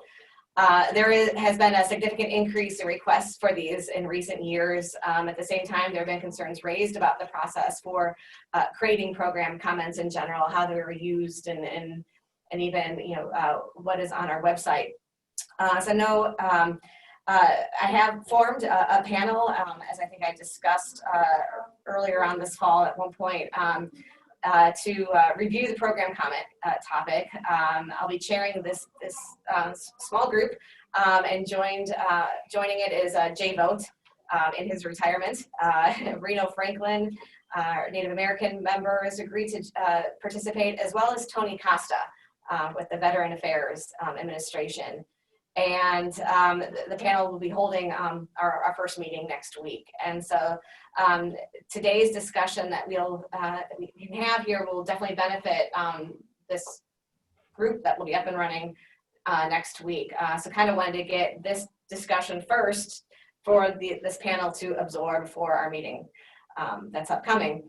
Really, now I can just call on you, Reed, to introduce the subject further, and then we've got the assistance of Blythe Summer to be leading the members and staffing this group. So thanks.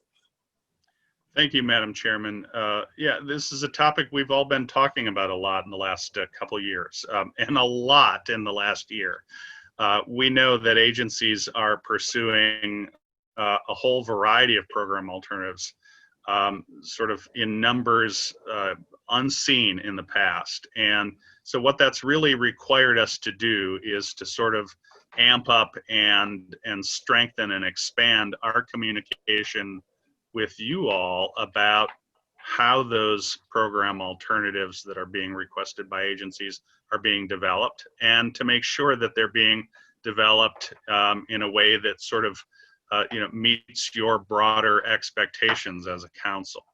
As the chairman indicated, program comments in particular have been somewhat controversial in recent years. We've had a few that perhaps were complicated for a variety of different reasons. I'll go back and acknowledge the rail rights of way program comment, which we issued several years ago, I think about 2.5 years ago or so. Complicated in part because it was legislated and mandated that we issue an exemption in that case, but we issued a program comment to meet the legislative requirement. And so there were certainly some challenges in developing that. We know that there was a great deal of member discussion about certain elements of the Army interwar era housing program comment that we issued in early September. And so we recognize that there were some discussions there about sort of the process for developing that. And then last but certainly not least, I think you all recall that just a few short months ago, we were as a membership considering FCC's request that we issue a program comment on Twilight Towers.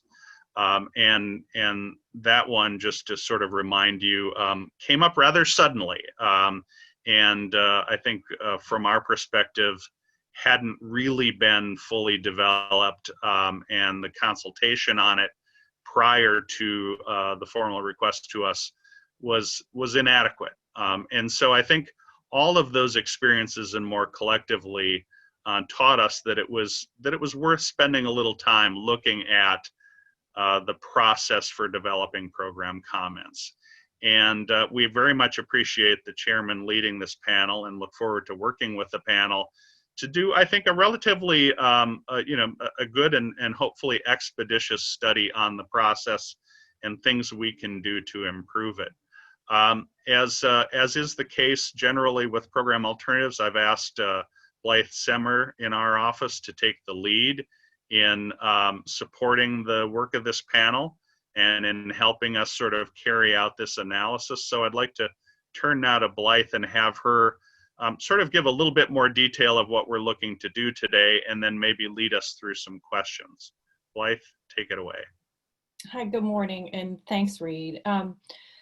So I think as you all noticed in the paper, in your meeting materials, as Reed sort of set the context for some of the reasons why we think it's an appropriate time to take a look at how we develop program comments and program alternatives in general, to make sure that we're doing sort of the very best that we can in working with agencies and stakeholders to make those successful, so that we can net the benefit from the efficiencies that they promise for the 106 process. So we laid out a little bit of that background for you, and then also sort of sketched out what some of the chairman's goals for the panel are. And as you may have noticed, that's, first and foremost about improving the effectiveness of program comments as a Section 106 tool, and making sure that the ACHP as process for assisting with the development process is a good one, and that we're providing what we need to help agencies do that. And then also to consider ways to engage the ACHP membership in that process, because that is an important component of program comments as well as other program alternatives, but in particular, since they will be coming to the membership for a vote. So we want to make sure that process is also very solid. So along with those, we also kind of sketched out sort of a possible range of ways that the panel might go about that. But on that note, that's where we come to you today, so that we can get some additional feedback from the membership about, what you think would be most useful coming out of this effort, how you think the panel should perhaps go about it to ensure that it is broadly informed by the experiences of the different participants in the process and by agencies' experiences in using program comments that result from this. So we would like to hear from you today about your thoughts on that. In the paper, we specifically ask about, any challenges and successes that any of those gathered today have encountered in developing and using program comments. And we'll be using that to help summarize those and discuss with the panel how they plan to go about their work over the next couple of months. And that process is kicking off quickly, as Reed mentioned, next week. So we'll open it up to the floor.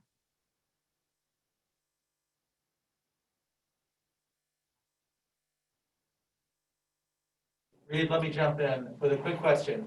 Do you find, and also, but do you ever find that there's confusion between when to use programmatic comments and nationwide programmatic agreements? I've hit that with a couple of agencies, and would it be a good idea to kind of get into that a bit more? Just asking. Yeah, I'll address that quickly and then turn to Blythe as well. But yes, all the time, Jordan. And frankly, what I think what I would really like to do after completing this sort of deeper dive on program comments is to look at the guidance we give on the full range of program alternatives and make sure that there are sort of reasonable boundaries suggested between all of them. And frankly, if we look at our guidance on nationwide PAs and realize, maybe that needs to be updated a little bit as well, and in part to sort of compare and contrast them to program comments, then we'll do that. So that may very well be step 2. Great. Thanks. And I'll echo what Reed said, and also to note that we think figuring out the best way to use program comments, because there is a group of 5 program giving agencies enough or the right kind of guidance in making those selections about which approach to begin to develop. And so, we see that potentially as one of the focuses of the panel's work is thinking through how ACHP guides agencies towards the best solution for their needs. So Reed, just from coming through a couple of these program comments, what appears from a member level viewpoint, you're looking for an up or down, yes or no, from the voting members when these program comments come. Yeah, I can only speak for myself. From where it appears that we get entered into and provided the information, an up or down doesn't always work. I found the up or down decision point didn't really work for me without having any earlier information and how it was got to that point in time. But if that's the role, then that's the role. And, that just creates yes or no's, and that's fine. But, at least from what I experience in other roles, we typically see stuff very early, and you get general principle guidance and buy-in before you even see a written document of any sort. But that's been my experience in the past. But if up or down is what you want, happy to do up or down as well. And that's a great point, and that's kind of what led us to sort of realize that at which point is it appropriate to get members involved, and how much staff time is involved. Is staff time even involved from the ACHP, or is it all the federal agency? I'd love to see some type of checklist, knowing that all the T's are crossed and the I's are dotted before it does come to the council. It is appropriate for council action. So exactly, that's a really good point. That's kind of what triggered the notion of this. I assume that's kind of from seeing it, yeah. No, that's an excellent point. I would just acknowledge that, strictly speaking, yes, at the final step, when the measure is put for a vote, That's what we're hoping for, an up or down. But I understand your point very well, that your ability to vote up or down at that point depends on how well we've addressed your comments and concerns earlier in the process. And the earlier, the better. Frankly, hopefully we've addressed them prior to the agency even making the formal request. At the very latest, once they've made that formal request, I would hope that any remaining issues and you know, the substantive issues can be addressed very early on in that 45-day review period. It's critically important that we do that, so that when a measure does finally go to vote, when we have sort of the consensus of the membership that it's ready for a vote up or down, and we've done what we can to address your comments, that's the only question that remains, whether it should be adopted or not. So as the chairman indicated, I think that's a big part of what we're trying to do now, is identify and resolve those issues early on so that they're not in the way of or complicating your vote. Hey, John, Reed. were you about to say something? I just wanted to remind the members that under our regulations, the agency is in control of the 45-day clock.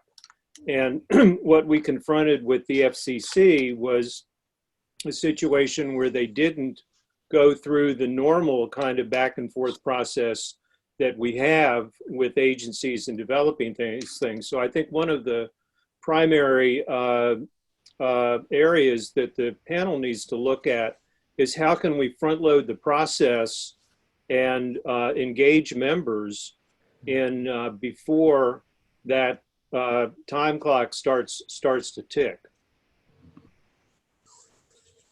Yeah, and so I mean, Reed, I guess my question is just so that I fully understand, you know, so if process-wise, an agency's considering this, right? Is there a requirement for them to come and consult with us ahead of you know, their request? I mean, obviously it makes sense for them to, but I mean, is that a requirement? You know, or you know, when is that ACHP you know, kind of outreach supposed to happen that's ahead of, like John says, getting to the 45-day clock? Just kind of trying to understand that, and then you know, and because I totally agree. The more that, you know, that they talk with us and you know, kind of putting the tribal lens on, looking at this process, you know, it's the same thing. The more that you talk to a tribe ahead of time, then the more you can flesh out and make it a more simple process. And I think then, you know, as a committee member, we understand it better, and then we can explain it, you know, and answer and be, I think, more effective as a committee with you know, the other council members. But so, yeah, just trying to understand a little bit about process there. And, you know, and I feel like we're doing the whole, you know, thumbs up or thumbs down, you know, Spartacus kind of vote thing. So, Reed? Yeah, Reno, excellent point. And there is guidance. It's a bit dated, but we've been refreshing it and updating it over the years. There is fairly extensive guidance on our website that we share with every agency that tells us that they're interested in one of these, that lays out sort of a set of recommendations, if you will, about who they consult and when. That guidance doesn't have is sort of a set of standards that should be met. And I think one of the things that we've already sort of heard touched on, whether it's the idea of a checklist or the notion of a vetting process, I think one of the things we realize is that we sort of, you know, end up just hoping and assuming that an agency has done all those steps prior to making that formal request, but we don't have a very formal way of sort of certifying or ensuring, if you will, that they have met those steps. And so I think that's certainly one of the things the panel can help us do, is to look critically at what we're telling agencies and see, is there a place where we need to beef that up, be a little more explicit, not just about process, but about expectations. Reed, this is CAC. As a person who was here when the Cape Art Wary housing program comment was done, and actually Betsy and John might want to fill in behind me on this. It seems to me that we had a number of discussions, not just with staff, but with interested parties about the outcome of that and the sort of how people viewed the housing, how people viewed the different parts and pieces of what was going together in the program comment before it was dealt with by the council as a whole. There were a number of and I wonder if that's not a useful way to think about that in the sense of what John's saying, where you've got agencies and interested parties discussing it before it actually gets to the formal document coming forward. Oh, yeah, but by all means, and I think in the vast majority of circumstances, that's still the case. The members don't necessarily see all of that, but there are sometimes years of interaction between staff, senior staff, and an agency, and those same stakeholders, the trust, the National Conference of SHPOs, NAFPO, more often than not invited in early on by the agency to be part of that consultation. And you're right, that's a very necessary and important series of meetings and consultations that need to happen. I think one of the things we could take a look at that sort of that pre-request stage, which can sometimes be a year long, it can sometimes be years long, depending on how the agency manages it, is, you know, whether there are sufficient opportunities for the members to weigh in. Now, as we've said in the past, we have committed to engaging the members early on when we're consulting with an agency about the notion of a program comment, as soon as we have sort of a framework, an idea of, you know, the agency sort of fleshed out what they want to achieve, and they've got something akin to an outline. This is the program that we're interested in, and this is why and how we want to do it. That's a critical point that we feel the members need to be aware of, sort of the concept. We also have committed to making sure that as soon as there's a draft of a program comment, that we go back to the members one more time. And then there's even sort of a third point where there's a draft that perhaps the members have commented on, you know, that we've commented on with input from the members, where the agencies resubmitted it and said, okay, are we ready? You know, is this ready now for a formal request? Where I think we could even for a third time bring it back to the members. So those are sorts of the sort of the ideas and standards that we're trying to meet now. I think certainly one of the things the panel can do is look to see, is that enough? Is it too much? You know, is there a better way for us to carry that out? Blythe, do you want to add anything to that? No, I mean, I think these are all some really good suggestions, I think, that point towards some of the potential things we could consider to do it. Caroline, I think I saw your hand. Yes, thank you. I wanted to make the point that when you're thinking about how best to communicate with agencies, it's not just about if a program comment is the appropriate tool, because when agencies are choosing, sometimes they're choosing because they think it's the most appropriate, and you may or may not agree, but sometimes they're choosing because they think it's the easiest or the most manageable. And so there's, you know, the reputation for the other program comments precedes them in many cases for folks who've worked in government for a very long time. And they see the program comment as the one that has the only one that has the reasonable timeline or the reasonable process to actually get it to conclusion and so forth. So whether it's debunking myths or whether it's actually making the other program comments more doable, when they are the appropriate tool, you know, could be an individual decision, probably depending on the program that needs the alternative. But that is a real reason that a lot of agencies gravitate to the program comment and pray that it is the most appropriate tool. Caroline, that's a point we have heard before, and I'll say again, maybe in even more pointed terms.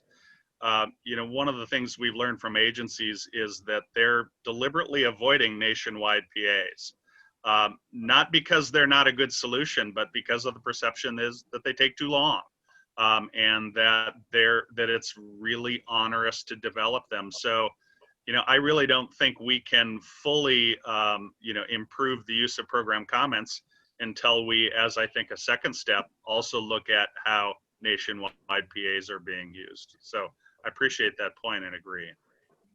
Reed, this is Shasta.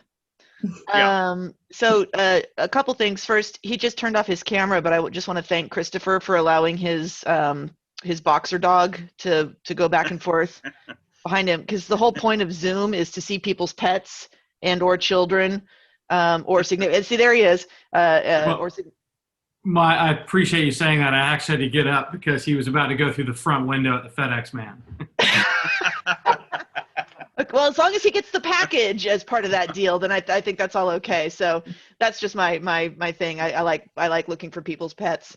But on the serious matter at hand, I will say on NAFPO's behalf that it has been concerning to see. Oh, and now John has his dog too. I'm sorry, I'm easily distracted. That we are concerned about the fact that there has been this greater push towards program alternatives, and those need to be used, I think, very sparingly, and only in the most obviously appropriate situations. And it's not that we're opposed to trying to streamline processes, because of course for us, for some of the PAs and MOUs that we've been involved with in Paula, it's nice to be able to say, okay, this is already covered and we don't have to do it for every single, Camp Pendleton is an example. We don't have to do this for every single site that might be affected on Camp Pendleton. But given that a lot of these program alternatives and the program comment, especially, they seem to be ways to try to circumvent the real amount of due diligence and consultation that needs to be done with tribes.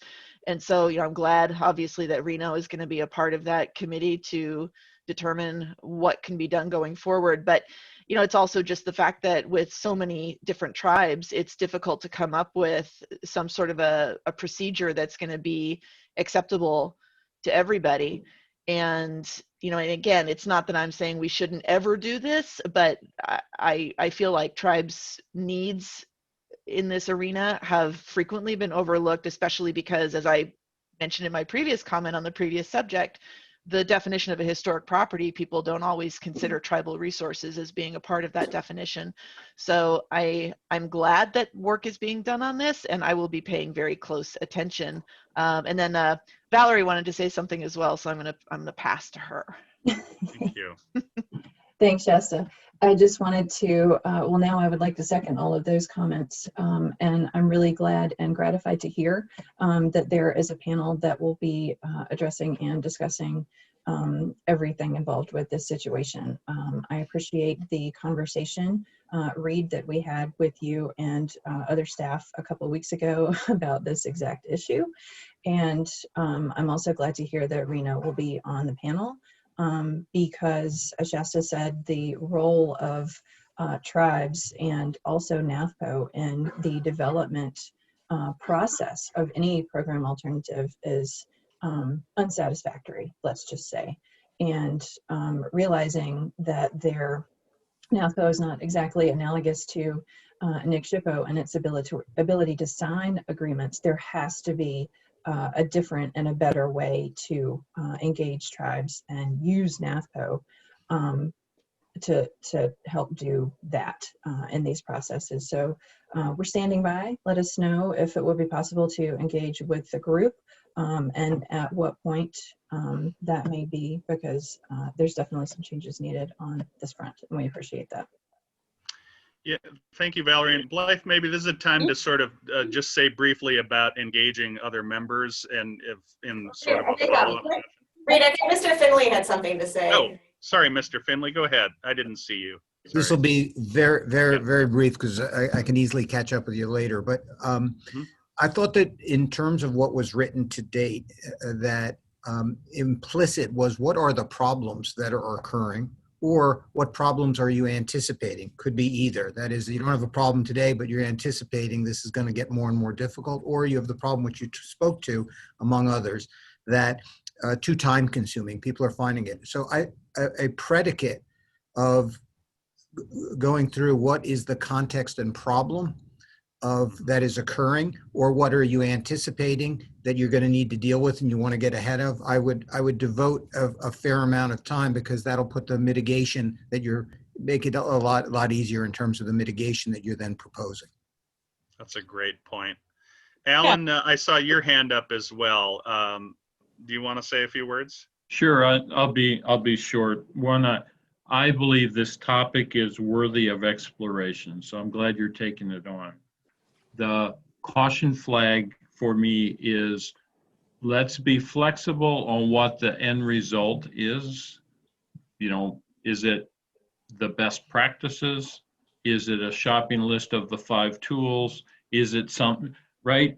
I hope we learn a lot in the exploration, and we just need to be flexible on what the result turns out to be. Thanks. Great point. Great point. Okay, in the interest of time, I'm going to try to wrap this up a little bit. There are some flights to catch, and it's approaching 12:30 on the 2-hour mark. Anything else on this topic at all? Anybody would like to chime in on? Appreciate the discussion. Chairman, just one last comment, which would follow up on a couple that were just shared by members, Mr. Finley, and also Valerie Grusing. Just to note that one thing we'll be discussing with the panel next week is about whether we might do some sort of follow-up interviews or interaction with some of those members individually who have had extensive experience in working with program comments, because I think we agree, we do want to better define the problem as well as what might be a useful way of addressing it.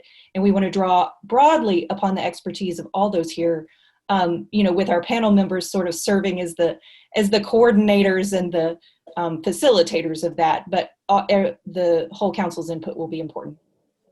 Great point, Blythe. Thank you. Okay, moving on to other business. Again, we're real quickly, I think Javier has something here to put on the screen, if he could do so momentarily. I would like to make a motion. I move for the ACHP to adopt, as chairman, the following resolution. For the retirement of Mr. John Fowler. And I will read this for everybody and would like to request a second after that. Whereas Mr. John Fowler has served at the ACHP since 1972, including as its general counsel, deputy executive director, and since 1997 as its executive director. Whereas John has announced that he will be retiring effective January 2nd, 2021. Whereas John has been an invaluable counselor to the ACHP membership and staff for all those years.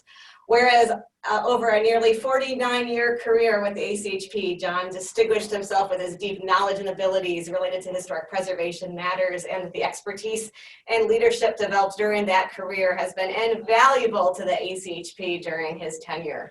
Whereas he worked under 10 different ACHP chairmen and, among other things, led the ACHP in obtaining permanent authorization of the agency, making major revisions to the Section 106 regulations in 1986 and 1999, guiding the agency through major statutory amendments to the National Historic Preservation Act in 1980 and 1992, contributing to the Preserve America Summit in 2006 and Preservation 50 in 2016, chairing US ICOMOS and becoming US ICOMOS Fellow, adding the National Association of Tribal Historic Preservation Officers to the ACHP membership, and converting the ACHP chairman to the full-time position it is today, and overseeing well over countless, but we think 75 or so ACHP member business meetings. Whereas in 2010, his service was recognized with the Presidential Distinguished Rank Award, which recognizes a select group of senior career service employees with a record of exceptional service to the American people over an extended period of time. And whereas the ACHP membership wishes to thank John for his many contributions to the ACHP and the Federal Preservation Program, now therefore be it resolved that the ACHP membership hereby expresses its gratitude to John M. Fowler for his service to the ACHP, for his sound advice and valued counsel, and for all that he has contributed to the ACHP. To be it further resolved that the ACHP membership wishes John continued success in all his endeavors, expresses its hope and for its continued health, happiness, and prosperity, and be it further resolved that the copy of the resolution be presented to John as a token of our respect. Do I have a second? Second. Second, everybody. Second. I think we all second, Madam An Chair. acclamation. All in favor, say aye. Aye. The yay have it.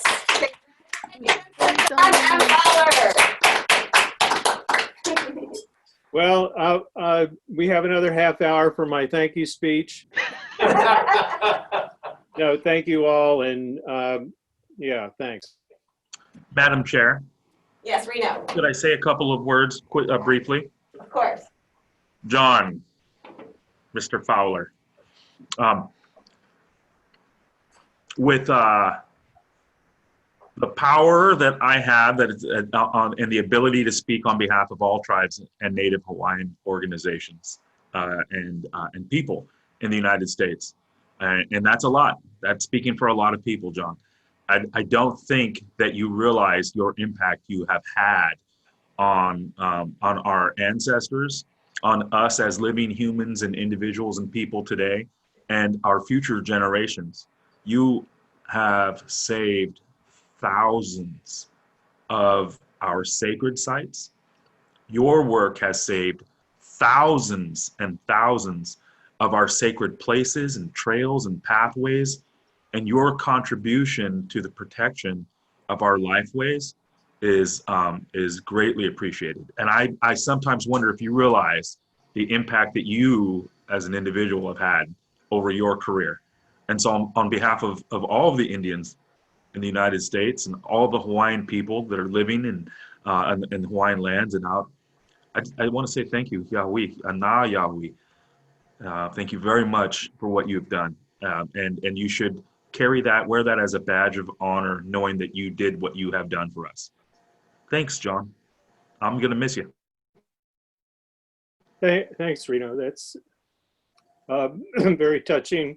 And, you know, it's come about because of the great staff we have and the great support we've had in leadership from the membership. And I've been glad to be part of it, but I certainly can't take even the lion's share for credit of what the ACHP has done. But thank you. Madam Chairman, just on behalf of the National Trust, and I would just like to say that everything in that resolution that credited John for his work with the Advisory Council can be said for his contribution to the entire preservation movement.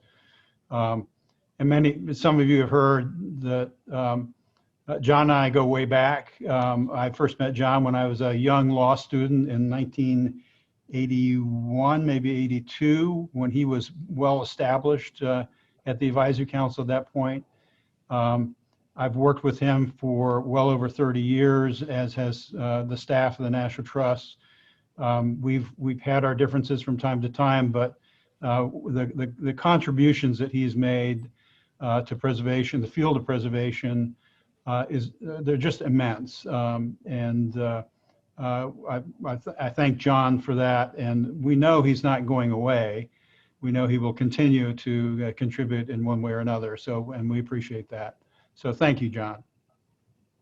John, as someone who joined the agency when you did in 1972, I can tell you, you have had a profound influence on my life personally. And I think I can speak for the staff, both past and current, when I say that you've had a profound influence on their lives as well. And by doing so, really contributed to the field of historic preservation. So thank you so much. I hope we're not going to go around the table here. I get the point. I thank you, and we can move on. Thank you, everybody. I remember the day I met John in 2003. I know he had a lot of impact in my career path that I chose since then. So again, thank you, John. But this does lead us, he will be retiring January 2nd, but remaining on as a retired annuitant for at least the foreseeable future, really. And I'd like to pass it over now to Javier to go over a couple of the other business related to this kind of transition period. Sure, and I'll try to be brief. So in terms of the recruitment for John's replacement, this is a recruitment for a senior executive service position. So the recruitment is a little different from what we're typically used to. The applications window closed Monday of last week. The only thing that I can share with you is that 20 applicants applied. And that number is actually fairly normal for a senior executive service position. The Department of Interior, who serves as our contractor for HR, they've already taken a cut of that number for those who were either clearly unqualified or filed an incomplete application. And just so you know what's coming, there's going to be a ratings panel. Actually, there is a ratings panel already made up of senior executive service employees. What they do is they take those applicants who are not already in the senior executive service, they score their applications, and basically those that fall below a certain number are cut out of the process as well. That should be done mid-December, around December 15th or so. After that, all the SES applicants and the non-SES that pass through the ratings panel then become the pool out of which the chairman, a senior executive service employee, and a presidentially appointed Senate confirmed person will then be able to interview. Once those interviews are concluded, the chairman makes a decision as to who is her preferred candidate. That preferred candidate then is submitted to you as the membership by statute. She needs your concurrence. So we'll probably have an unassembled meeting vote regarding that, her preferred candidate. So if we get the concurrence from the membership, then what happens is that the candidate goes through a background check. If the candidate is not in the SES already, the candidate goes through approval by the Office of Personnel Management. And once that's done, then we can bring that person on board. And as Amy was mentioning, there's definitely going to be a gap between John's retirement and the onboarding of a new senior executive, an executive director. During that gap, the plan is to have John come back in as what's called a reemployed annuitant for a couple of days a week to continue carrying out the functions of the executive director. Basically, this is a person who's already retired but can come back to service while still collecting pension. So anyhow, that's the plan for now. And I know some of you may want to know who's on the ratings panel, who's in the interview panel, who are the candidates. And that's a kind of information that I cannot share with you in a public forum like this. But Amy plans on sharing that information about who are the panelists soon enough by email directly to the members and official designees. Any questions on that? And I can see everyone, so just jump in if you have any questions. So Javier, what you're saying is you can give us names? Yeah, exactly. No. And I only know a few names. I don't know all of them anyhow. So no. But you will, all of the membership will definitely know who's the candidate selected by Amy for your concurrence. Correct. Okay, and the other topic that I was asked to talk about briefly has to do with transition to a new administration. As all of you probably know, on November 23rd, I think it was, GSA ascertained that Biden-Harris, they ascertained them as the apparent winners of the general election, and that sets into motion various transition activities. The ACHP has been assigned a transition team called an agency review team. It's the same one that's going to do that job for the Department of Interior, the Commission of Fine Arts, and other agencies. The list of that team in particular can be found, it's public. It can be found at the buildbackbetter.gov website under the transition tab. The point to be made here is that John and I are the official points of contact for that transition team. So if you're approached by any of them, please let us know, basically to ensure consistency and avoid miscommunications. We have not been contacted yet by any of them. And the last thing I'll say, and I don't know if John wants to add anything else, but we're working on a transition book. Typically, this is something that has to be done by statute by several agencies. We're doing it anyhow just to help the transition team. It has basic information about the ACHP, our employees, appointees, all of that kind of information, priority issues. So we're close to wrapping that up. And again, we'll use it if and when we're contacted. And I don't know, John, if you have anything else you want to add. No, I think you've covered it. Okay. And that's all I have, by the way. Yeah. Thank you, Javier. Sure.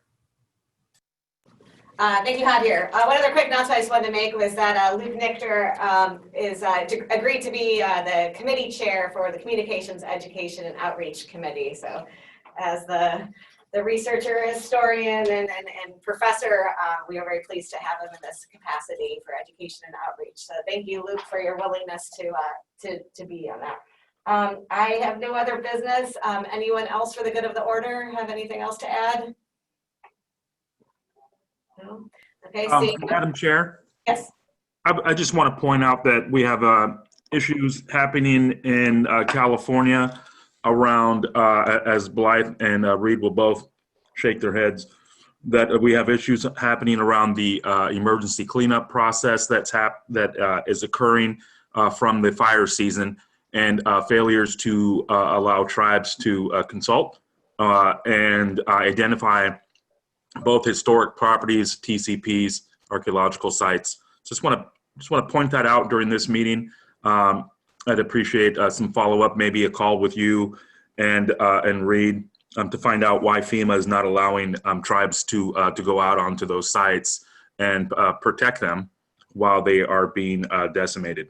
So that's all. And with that happy news, Merry Christmas, Happy Hanukkah, everybody. Thank you. Thank you, Reno. Yes, we'll follow up with you on that. And I know too, at the end of this year, December 31st is when a lot of CARES funding expires. So it could be interesting to see what happens on that front. I guess with so is there any other further business at all? Okay, hearing none, I declare the meeting adjourned. Thank you.